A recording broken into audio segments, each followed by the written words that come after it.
Hello everybody, it's me, TONIK TZW, and I'm glad that you can hear me because I've just been notified of a 3-day communications ban on PlayStation, so I'll use that time that I can't talk to my friends to edit some videos. We're here in the legendary Conqueror. It's a big damage game, and honestly, this was just so easy. It was unbelievably easy, and all it took was a little bit of using my head and knowing what I should and shouldn't do. So that's my ship, and that's my build. I'm running a very fast reload, and we're here on the Atlantic, and look at that.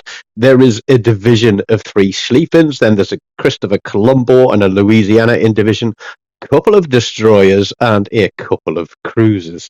But let's get into this one, shall we? And I'll talk you through what my thoughts were on seeing that team list. Schlieffen, German battleship. It has limited damage controls, and there are 3 of them. And that means that I'm just going to basically load HE, and I'm going to fire HE, and I'm going to start fires and get incapacitations. And these guys, I'm sure, are thinking that they're just going to do a bit of a bum rush and come charging up the side of the map with their secondaries going wild and just delete everything that stands in front of them. That's going to be true for the Ohio and the Schroeder, which are out in front of us. For some reason, I don't know what they were thinking, they decided to go straight in towards 3 Schlieffens.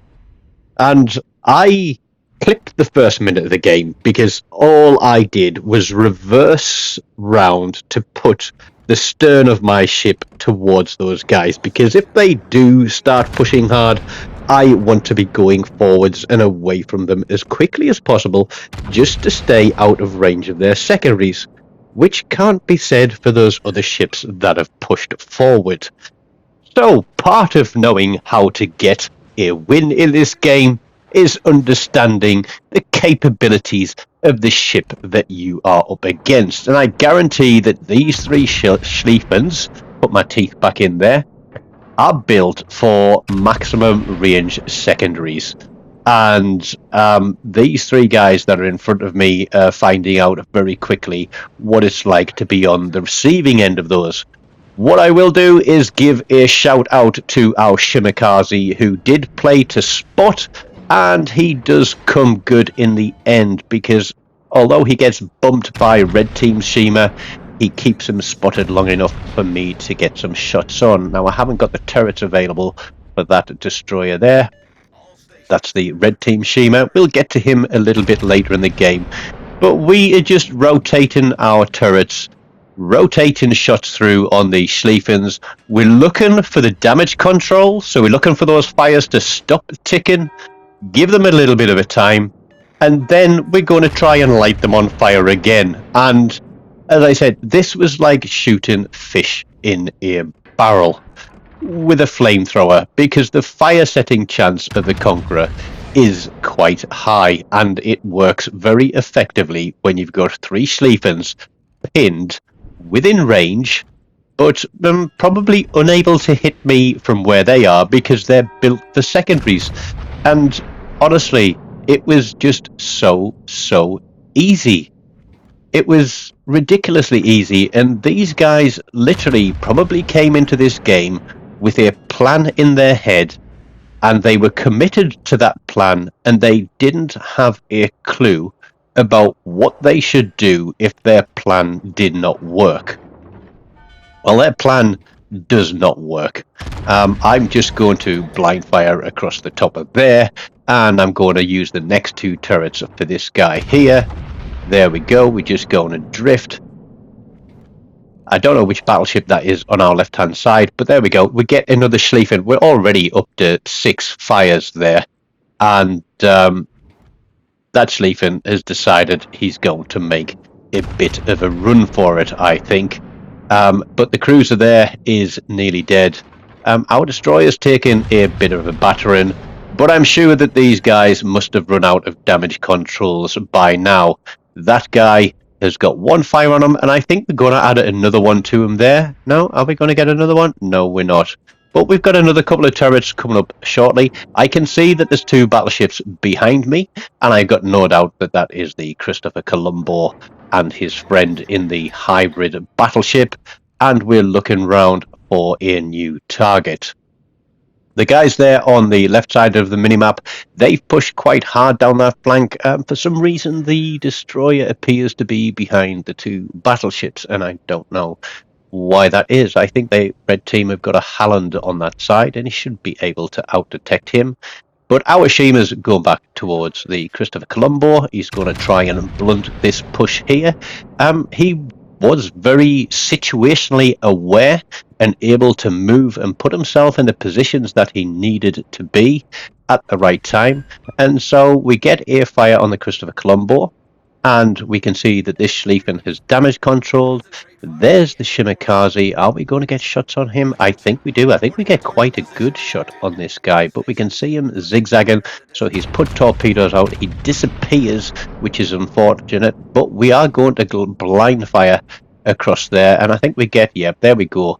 We get 3 incapacitations and 4 hits. I didn't see how much damage racked up there, but he briefly appears, but I've turned my turrets away for the Schlieffen again. And I was like, what do we do? Let's go with him again. So we're going to swing these turrets around. We could have done it a few seconds earlier, but our Shimakaze is going to drill him and get rid of him. That is the risk gun of torpedoes off my flank. Christopher Colombo, who we got a fire on earlier, he has damage control that fire, and so with, what is it, we're on like a 20-second reload here at the moment. It's absolutely ridiculous, because we are running an epic mod, and with Fisher on this, it is just so unbelievably quick, the reload. So there's the Louisiana. The Christopher Colombo is ticking. We're almost up to 100,000 damage, and we've moved about 3 grid squares, and we have just picked on people that have been in positions that they haven't been able to get out of. We get a fire there on the hybrid, and the Christopher Colombo still appears to be ticking. We're through 100,000 damage now. Shima's got his torpedoes off. I think those guys know that there's obviously the Shima there from when he fired his guns at Red Team's Shima, and they're going to turn back and push home towards their cap. But we're slowing down out just to keep these guys in range. There's the Louisiana. The guys are playing together. We pick up a Witherer. That's 60,000 fire damage as we break through 120.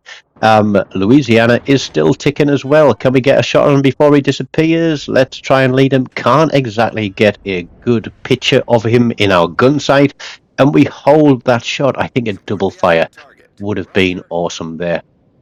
But there's his planes in the sky. We pick up a Confederate. That is at least 20% damage to at least 6 ships of the enemy team. And believe it or not, I think as we get a little bit more damage, and when we get those guys spotted, we lose our other Conqueror. There is the Christopher Colombo. We lead him a little bit more, put the shots out there. We aren't at a great angle to him, but we are still within range. Those shots are flying. Are we going to get a fire? We do indeed. And that one, given that he's just damage controlled, is a stick and tick, as I like to call it. And there is the Louisiana as well. So let's see what we can do about him. Can we get one more fire? I was looking at my damage tick up here and just thinking, this is frankly ridiculous. The Shima is pushing those guys back now. There's a high caliber and another fire on the Louisiana. Can we get one more shot off before he disappears? No, we're not. We can't.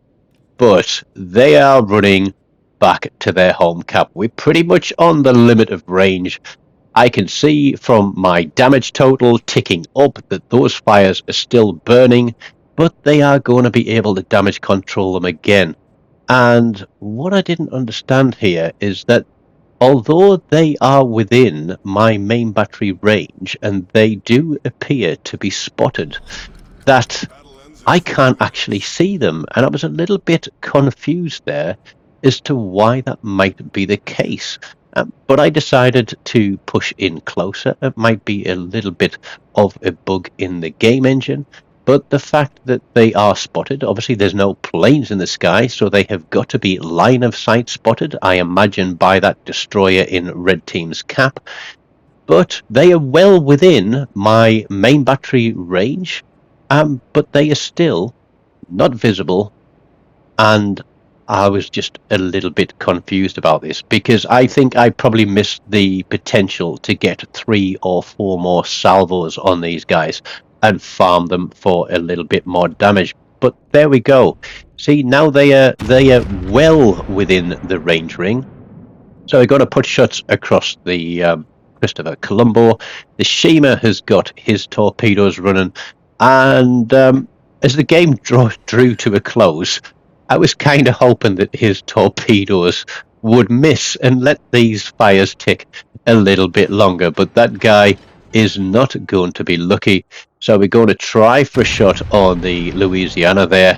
The Christopher Colombo is rolling the smoke, but now they are both blind. They can't see a thing.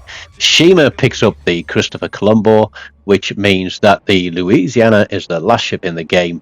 He can't see a thing while he's in that smoke screen, so he's going to have to come out. And we're looking at what we're going to do here. We lead him a little bit, but he is going to turn out and away from the rest of the team. So why those guys weren't spotted when they were truly visible, I have no idea. But it probably cost me, I would probably say, probably between another 10 to 20,000 damage on this one. But we land another hit. We don't get the kill. I have no idea where that Des Moines was that took the kill, but it's a new damage record for me for the Conqueror, just under 185,000 damage, high caliber Confederate, and the Witherer. We do pick up MVP, and yep, a big shout out to the Shimikaze who played our flank, and thank you to him for playing a brilliant game. But believe it or not, even though I got MVP and all those medals and damage, I didn't make any credits. I actually lost 627 credits. But I guess that's a legendary tier for you, eh? Well, I hope you've enjoyed that one, me in a legendary tier battleship. It doesn't happen often, but I'll try to remember to link the Battleship Raw playlist here and find something else to go alongside for you to watch. Don't forget, smash the like, leave me a comment, subscribe if you haven't, and as always, until next time, take care of yourselves, and goodbye.